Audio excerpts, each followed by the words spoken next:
पुस्तकावरती नजर आहे असा हात करून सांगितलं, थांब, एक क्रांतिकारक दुसऱ्या क्रांतिकारकासोबत बोलतोय.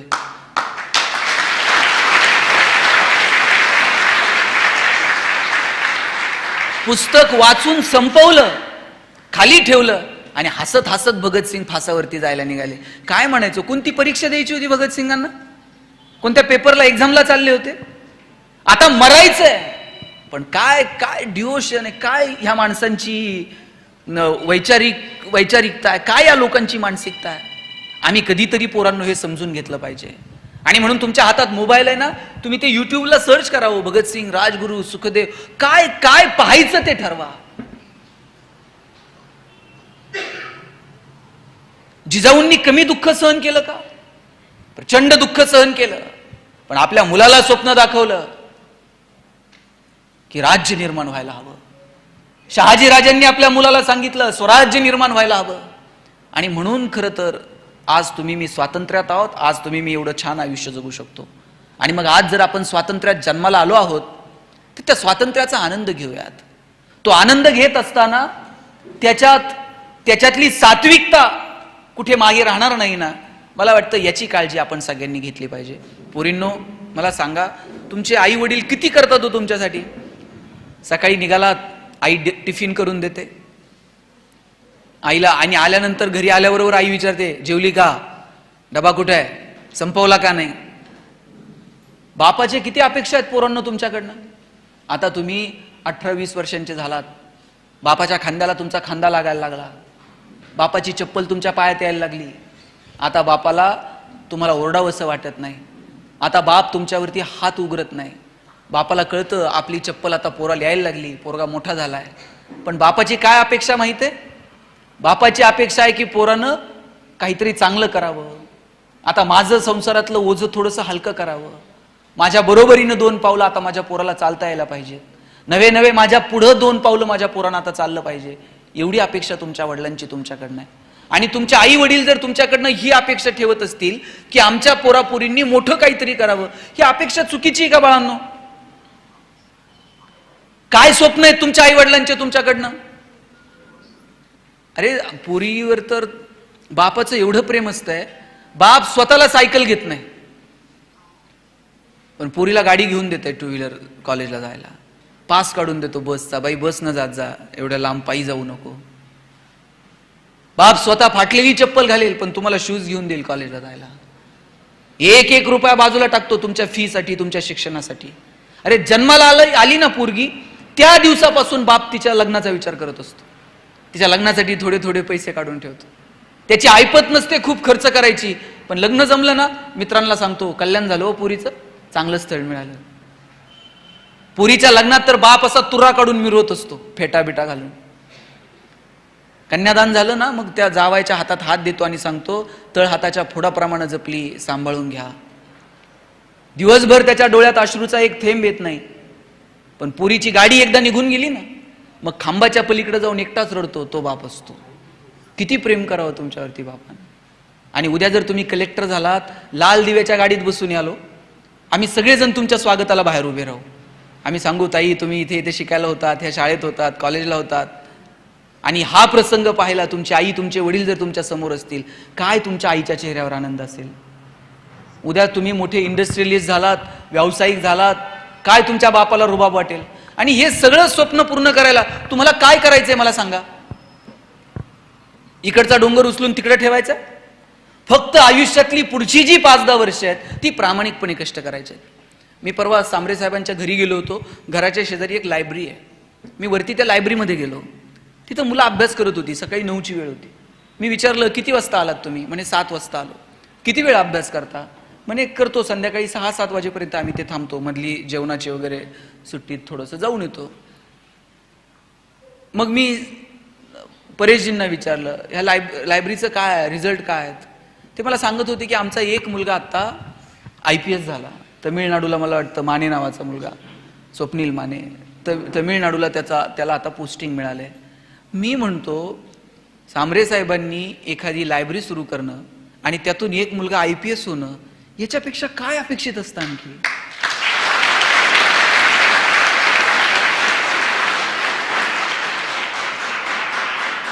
तुम्ही IPS झालात, एखाद्या जिल्ह्याचे SP झालात, पोरांनो अख्खं जिल्ह्याचं पोलीस प्रशासन तुमच्या हातात येऊन जातं. तुम्ही कलेक्टर झालात, अख्खं जिल्ह्याचं प्रशासन तुमच्या हातात येऊन जातं. तुम्ही CO झालात, अख्खी ZP तुमच्या हातात येऊन जाते. तहसीलदार झालात, अख्खा तालुका तुमच्या हातात येऊन जातो. तुमची सही एखाद्याचं आयुष्य बदलून टाकते. इतके अधिकार तुम्हाला तिथून प्राप्त होतात. तुम्हाला जर सिस्टीम बदलायची असेल ना, सिस्टीमला शिव्या देत बसू नका. If you want to change the system, first you have to reach there and then you can change it.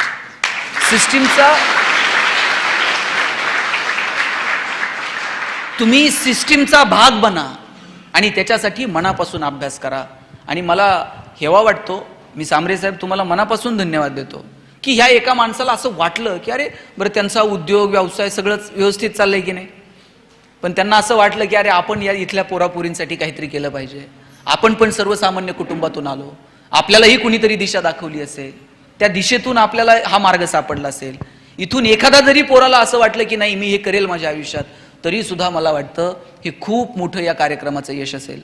आणि म्हणून माझी तळमळीनं तुम्हाला सगळ्यांना सांगायची एक विनंती आहे आज, की तुम्ही आज घरी गेलात ना, तुमच्या डायरीत आजचा दिवस लिहून ठेवा. आतापर्यंत कुणी ठरवलं असेल, कुणी ठरवलं नसेल मला काय व्हायचंय, पण आज स्वतःला विचारा की आम्हाला नेमकं काय करायचं आयुष्यामध्ये. 7वीत असताना वाटतं PSI व्हावं, 9वी 10वीत गेल्यावर वाटतं कलेक्टर व्हावं, 11वी 12वीत गेल्यावर वाटतं आणखी वेगळं काहीतरी करावं, कॉलेजला आल्यानंतर वाटतं वेगळंच करावं. चला बदलू शकतं काळ आणि वेळेनुसार, पण किमान तुमच्या मनात एकदा तरी तो विचार चमकून जाऊ देत की यस मला हे करायचंय म्हणून. त्या विचाराची सुरुवात आजच्या दिवसापासून करा. स्वतःची एक डायरी घ्या, त्या डायरीमध्ये स्वतःची स्वप्न लिहायला सुरुवात करा. त्या डायरीमध्ये स्वतःला सांगा की मला नेमकं काय करायचंय. जोपर्यंत तुम्ही स्वतःला सांगत नाही मला काय करायचंय, कसं तुम्ही तिथपर्यंत पोहोचणार आहात. तुम्ही स्वतःला सांगा की तुम्हाला नेमकं काय करायचं. आणि लक्षात ठेवा, तुमच्या सगळ्यांमध्ये काहीतरी वेगळा गुण आहे. सगळेजण सारखे आहात का? कुणाला गणित सोपं जातं, कुणाला इंग्रजी बरं वाटतं, कुणाला भूगोल आवडतो, कुणाला मराठीतल्या कविता आवडतात, कुणाला हे काहीच आवडत नाही, मैदानावर खेळायला आवडतंय. प्रत्येकात काहीतरी वेगळं आहे. आपल्यामध्ये काय वेगळेपण आहे ते तुम्हाला ओळखता आलं पाहिजे. एक सॉर्ट अनालिसिस नावाचा कन्सेप्ट आहे. S for strength, W for weakness, O for opportunity and T for threats. तुमच्यातल्या स्ट्रेंथ विकनेस तुम्हाला ओळखता आल्या पाहिजेत. मला एक सांगा, सचिन तेंडुलकर सारखा षटकार ऐश्वर्या रायला मारता येईल का? ऐश्वर्या राय सारखा ठुमका लता दिदींना देता आला असता का? लता दिदींसारखं गाणं अशोक सराफला म्हणता येईल का? अशोक सराफ सारखा अभिनय तुम्हाला मला करता येईल का? प्रत्येकात काहीतरी वेगळं आहे. तुम्ही जर मला म्हटले भाषण करा, मी 2 तास बोलेल. पण तुम्ही जर मला म्हटलं एवढ्या लांबून आलाय नगरवरून, जाता जाता आमच्याकडे एखादी कुस्ती करून जा, आपल्याच्यानं जमणार नाही. जगात प्रत्येकात काहीतरी वेगळं आहे. फक्त ते वेगळेपण तुम्हाला ओळखता आलं पाहिजे. ज्या दिवशी तुम्हाला तुमच्यातलं वेगळेपण ओळखता येईल, त्या दिवशी जगणं सुंदर होऊन जाईल. मी कॉलेजला गेलो, मी MBA ला ॲडमिशन घेतलं DY पाटीलला. आणि माझ्या सरांनी मला विचारलं, गणेश तुला MBA कशात करायचं? मी म्हटलं मला ह्युमन रिसोर्स मॅनेजमेंटमध्ये MBA करायचं. वर्गात सगळ्यांना विचारायचे. आमच्या वर्गात एक बोबडं बोलणारं पोरग होतं.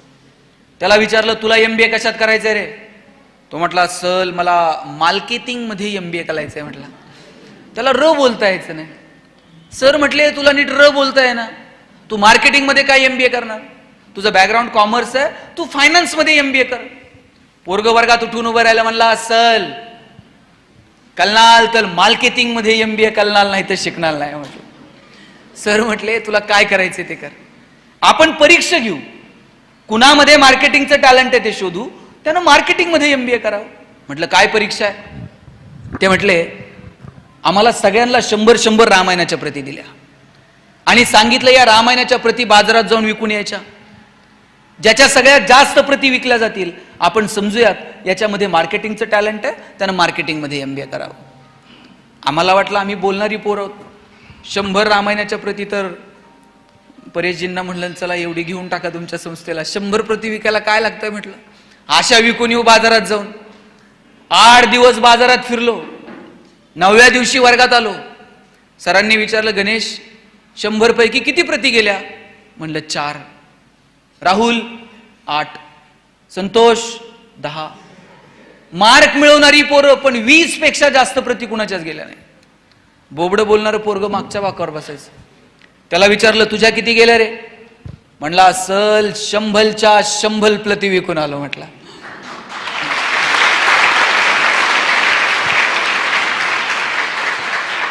सर म्हटले कोणती स्ट्रॅटेजी, कोणतं रेफरन्स बुक, काय केलं तू? म्हणला काहीच नाही, मी लोकांच्या दालात द्यायचो, बेल दाबायचो, लोक बाहेर यायची, लोक बाहेर आली की समोर लामायण ठेवायचो आणि सांगायचं हे लामायण इकत घेता का वाचून दाखवू?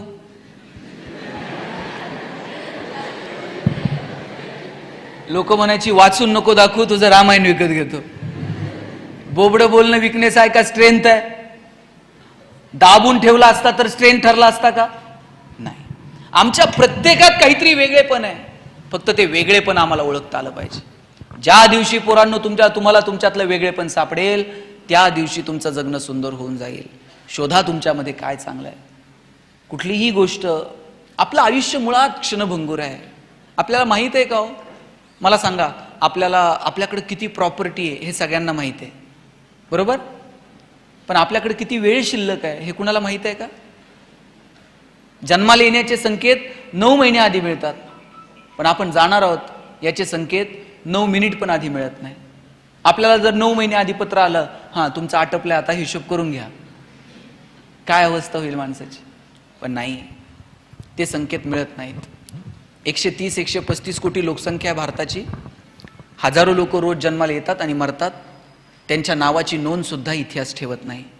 आपल्यालाही त्यांच्याचपैकी एक व्हायचंय का? आले गेले काही नाही, कोणाला घेणं देणं. आपल्याला जर वाटत असेल की इतिहासानं आपल्या येण्याची आणि जाण्याची नोंद ठेवावी तर तसं कर्तृत्व आपल्याला करावं लागेल. आणि त्यासाठी फक्त स्वतःसाठी जगून चालत नाही, आपल्याला थोडंसं इतरांसाठी जगता येईल का? मी म्हणत नाही तुमचं सगळं सोडा आणि इतरांसाठीच काम करत बसा, पण तुमच्या दारात जर पोरांनो बाग फुलून आली ना, त्यातली 2 फुलं इतरांना द्या. तुमचे सूर जुळून आले, 2 गाणी इतरांसाठी गा. तुमच्या दारात आभाळ भरून आलं, उंजळभर पाणी इतरांना द्या. आणि तुमची उंची जर आभाळाला टेकली तर अशाच मानावर करून बघू नका, थोडंसं खाली झुका. आणि जी माणसं मातीत मिसळतात त्या मातीत मिसळणाऱ्या माणसांना थोडं तरी वरती उचलून घेता येईल का? मला वाटतं याच्यासाठी प्रयत्न करा. तुमचे आईवडील तुमच्यासाठी टाळ्या वाजवतील इतके मोठे व्हा. तुम्ही म्हणाल मोठे होण्याची काय व्याख्या आहे? किती मोठं व्हायचं? किती मोठं झालं तर आमच्या पुढं कोणतर असणारच आहे, आम्ही पहिले कधी येणार आहोत? तुम्ही पहिले कधी याल माहित आहे? जगाच्या स्पर्धेत मला माहित नाही तुम्ही किती वेळ याल, पण तुमच्या आई वडिलांच्या नजरेत तुम्ही हिरो झालात ना, समजायचं आपण पहिले आलो जगात.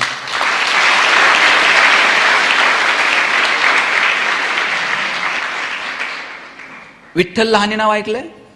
प्लॅस्टिक सर्जन आहेत, लातूरचे आहेत. रोज 4 प्लॅस्टिक सर्जरी मोफत करतात. एका कार्यक्रमात डॉक्टरांची भेट झाली. म्हटलं डॉक्टर रोज 4 सर्जरी मोफत का करता? डॉक्टर म्हटले लहान होतो, माझी आई मला म्हटली शेजारच्या मावशीची साडी घेऊन ये. मी शेजारच्या मावशीची साडी आणली ना आईला दिली. आईला विचारलं आई शेजारच्या मावशीची साडी का मागितली? आई म्हटली लग्नाला घालून जावी अशी एकही साडी माझ्याकडे नव्हती, म्हणून शेजारच्या मावशीची मागितली. टचकन डोळ्यात पाणी आलं की आपल्या आईकडे एक साडी नसावी की जी लग्नाला घालून जाता येईल. आणि ठरवलं इतका अभ्यास करायचा, इतकं मोठं व्हायचं ना, आईला रोज नवीन साडी देता आली पाहिजे. डॉक्टर झालो, पैसे मिळायला लागले, कितीतरी साड्या मी आईला आता देऊ शकतो इतके पैसे मिळायला लागले. एक दिवशी एक मुलगी बघितली, तिचे ओठ फाटलेले होते, तिच्यासोबत तिचे वडील भाऊ होता. तिचं लग्न जमत नव्हतं असं कळलं. त्या दिवशी तिच्या भावाला आणि वडिलांना म्हटलं हिला उद्या हॉस्पिटलला घेऊन या, आपण हिची सर्जरी करू. वडील म्हटले डॉक्टर साहेब ही प्लॅस्टिक सर्जरी वगैरे नटनट्यांची कामं, आमच्याकडे कुठून एवढे पैसे? त्यांना पैसे नाही लागणार, मोफत सर्जरी करूया. दुसऱ्या दिवशी भाऊ वडील मुलीला घेऊन आले, सर्जरी झाली, पोरगी गोड दिसायला लागली. 6 महिन्यांनी पोरीचं लग्न जमलं. बाप आणि भाऊ पेढे घेऊन आले. एका हातात पेढा होता आणि दुसऱ्या हातात आयुष्याची सगळी प्रॉपर्टी होती. ही सगळी प्रॉपर्टी त्या पेढ्याच्या समोर खुजी वाटायला लागली आणि ठरवलं रोज 4 तरी पेढे कमवायचे. डॉक्टर सांगत होते माझे वडील 90-92 वर्षांचे आहेत, पण तरुण पोराला लाजवेल असं हवेत तरतर चालत असतात. एक दिवशी वडिलांना विचारलं बाबा एवढ्या हवेत का चालता? वडील म्हटले मी प्लॅस्टिक सर्जन विठ्ठल लहाने आणि पद्मश्री डॉक्टर तात्याराव लहानेचा बाप आहे. हवेत नाही चालणार तर काय चालणार.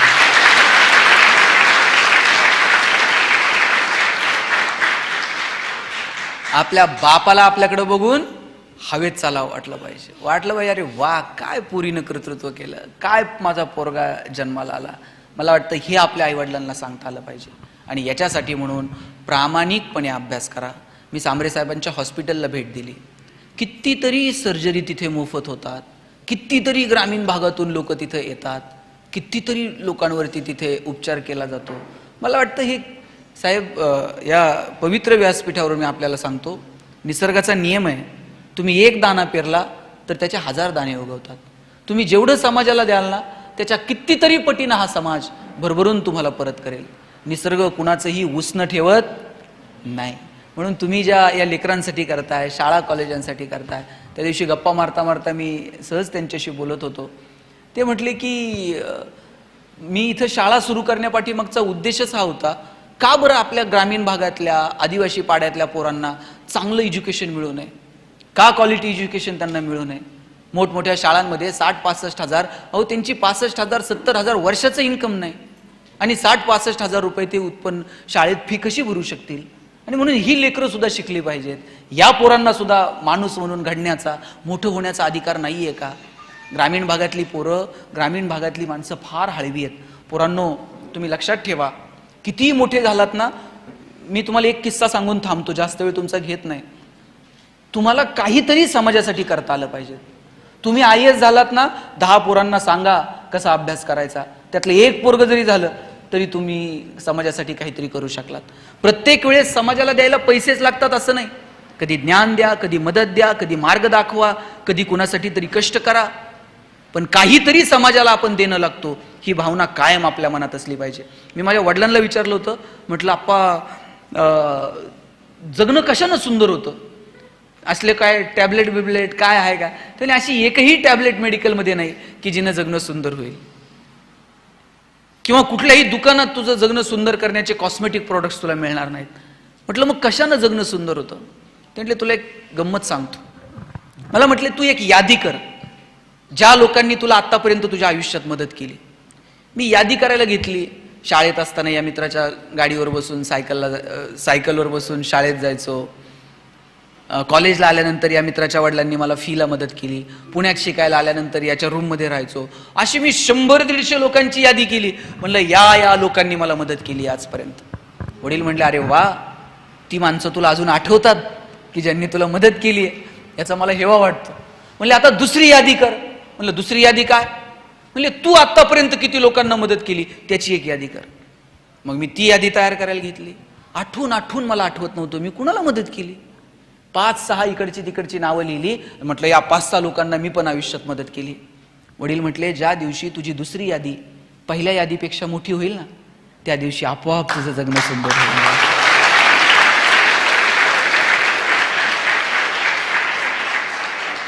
आज तुम्हाला मदत करायला ही माणसं आहेत की नाही. तुम्हाला जिथं गरज लागेल तिथं तुमच्या पाठीशी माणसं उभी आहेत. उद्या तुमची दुसरी यादी वाढली पाहिजे तुम्ही मोठे झाल्यानंतर. याच्यासाठी मनापासून प्रयत्न करा, त्यासाठी मनापासून शिका. छोट्या छोट्या गोष्टींचा आनंद घ्या, मोठी स्वप्न बघा, भन्नाड जगायचं, टेन्शनमध्ये राहायचं नाही. आलेला क्षण परत मिळतो का, गेलेला क्षण परत मिळणार आहे का. जे क्षण आहेत ते आनंदानं जगायचे. आणि तुम्ही तर शाळा कॉलेजातले दिवस तर याच्यासारखे दिवस परत नाही. बेंच आहेत की नाही आता शाळेत तुम्हाला कॉलेजमध्ये, किती जण बसताय एका बेंचवर. 2-3, आम्ही 3-3 जण एका बेंचवर बसायचो. आणि मग कर्कटकनं रेषा मारून जागा वाटून घ्यायची. तुम्ही करता की नाही. तुझा हात इकडं का आला, तुझं दप्तर तिकडं काय गेलं. शेवटच्या दिवशी मला माझ्या बाईंनी उभं केलं आणि म्हटल्या राजा बेंच इथंच राहणार आहे, तुला फक्त वर्ग सोडून जायचं. वाक्य छोटं होतं पण आयुष्यभर मनावर कोरलं गेलं. बेंच इथंच राहतो, आपल्याला सगळं सोडून जावं लागतं.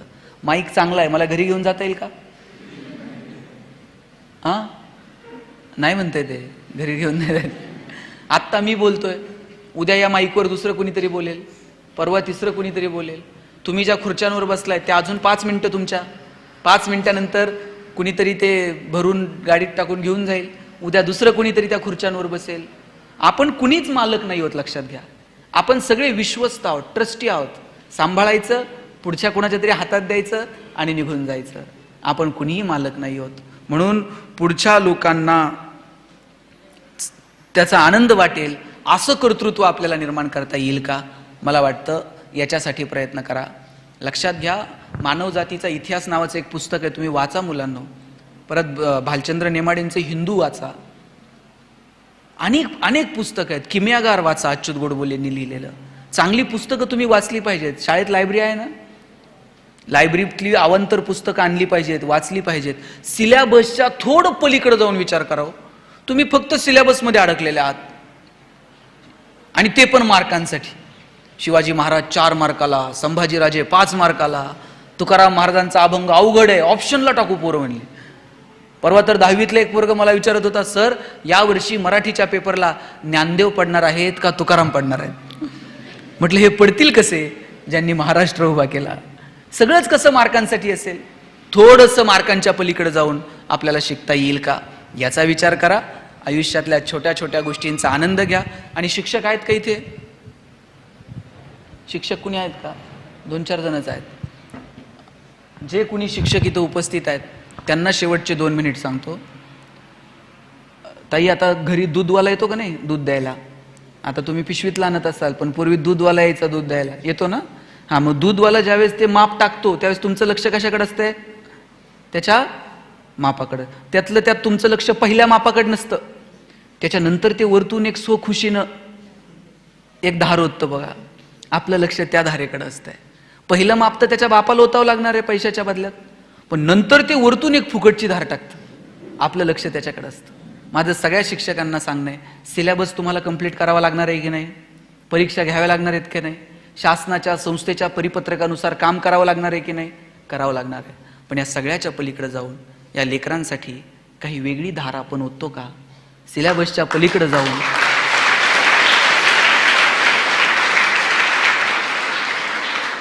आपण या पोरांच्या भविष्यासाठी काही करतो का? मला वाटतं या सगळ्या गोष्टींकडे लक्ष देण्याची वेळ आहे. आणि या पोरांचं जर भविष्य तुम्हाला शोधायचं असेल ना, ते वर्गपाठाच्या वह्यात, गृहपाठांच्या वह्यात नाही सापडत. यांचं भविष्य, यांचा भूतकाळ, यांचा वर्तमान काळ सगळं तुम्हाला वह्यांच्या मागच्या पानात सापडतं. मागच्या पानावर काय असतं तर मी सांगायला नको. रांगोळ्यांची डिझाईन असते, मेहंदीची डिझाईन असते, आकडेमोड असते. पोरांनी तर असली नावं खुडून खुडून परत दुसरी तिसरी परत ती खुडून काय काय सांगायचं असतंय. पोरं खूप सात्विक आहेत, फक्त त्यांच्या भविष्याला आयाम निर्माण करून देण्याची जबाबदारी आपल्याला सगळ्यांना स्वीकारावी लागेल. त्यांचं भविष्य गोड व्हावं, समृद्ध व्हावं अशी अपेक्षा या कार्यक्रमाच्या निमित्तानं व्यक्त करतो. सांबरे साहेब, मला इथं आपण बोलवलं, या सगळ्या मुलांशी संवाद साधायची संधी उपलब्ध करून दिली, त्याबद्दल मी आपले मनापासून आभार मानतो. आणि पोरांनो, 1 मिनिट इकडे लक्ष द्या. Information and knowledge, these both concept are different from each other. तुम्ही माहितीला ज्ञान समजायची गल्लत करू नका. माहिती संकलनाच्या नादात ज्ञानापासून दूर जाऊ नका. माहितीचं ज्ञानात रूपांतर कसं करायचं हे ठरवा. तुमच्याकडं काहीतरी कॉमन सेन्स असला पाहिजे, त्याचा विचार करा. मी एक जणाला ती गोष्ट सांगितली ससा आणि कासवाची, आणि म्हटलं बघ ते ससा झोपला आणि कासव जिंकलं. म्हटलं हो मामा, ही किती दिवस झाले मी ही गोष्ट ऐकतोय. म्हटलं मग एवढे दिवस ही गोष्ट ऐकतोय, याच्यातून तू काय शिकला? म्हणला मी एकच शिकलो, रेस हारली तरी चालेल पण दुपारची झोप चांगली व्हायला पाहिजे. म्हणला कॉमन सेन्स नाही. म्हणून अवांतर वाचा, चांगल्या लोकांना भेटा, चांगल्या माणसांशी गप्पा मारा आणि त्यातून भविष्याचा वेध घ्या, एवढा विचार व्यक्त करतो आणि थांबतो. जय हिंद, जय महाराष्ट्र.